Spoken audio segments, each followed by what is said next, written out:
पद्मजा मोटार्समध्ये गुढीपाडव्याच्या मुहूर्तावर 100 गाड्यांची डिलिव्हरी।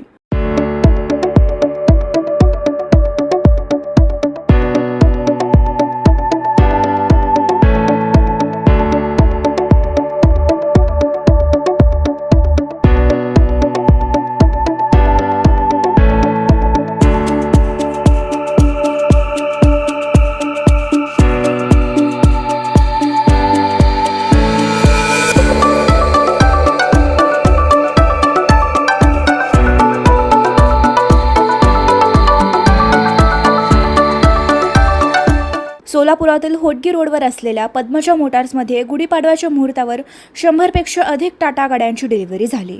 विशेष म्हणजे पद्मजा मोटारने ग्रुप लेवलला 71 सियारा गाड्यांची आजच्या मुहूर्तावर डिलिव्हरी दिली। पद्मजा मोटार्सवर सोलापूरच्या ग्राहकांनी खूप मोठे प्रेम केले अशी माहिती पद्मजा मोटारचे CEO सागर तौर यांनी दिली। पद्मजा मोटरकडून सर्व सोलापूरवासियांना गुढीपाडव्याच्या आणि नवीन वर्षाच्या शुभेच्छा देतो।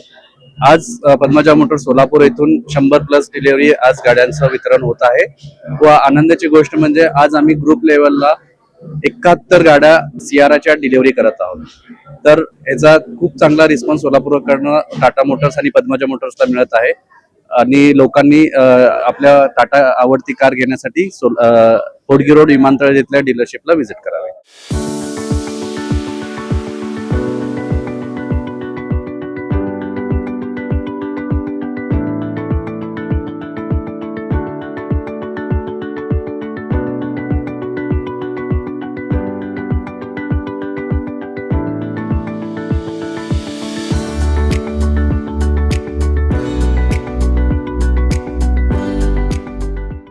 गौरी घुंगडे, मी सियाराची फर्स्ट कस्टमर आहे बुक केलेली आणि आज माझ्या गाडीची डिलिव्हरी आहे। तर गाडी खूप बेस्ट आहे। आय विल सजेस्ट यू की तुम्ही नक्की जर तुम्हाला गाडी घ्यायची असेल तर सियारा प्रेफर करू शकता, कारण त्याच्यामध्ये सगळे फीचर्स आहेत आणि ओव्हरऑल सगळं लोडेड आहे। So you can try and it's too good to have a car like Sierra, so must try.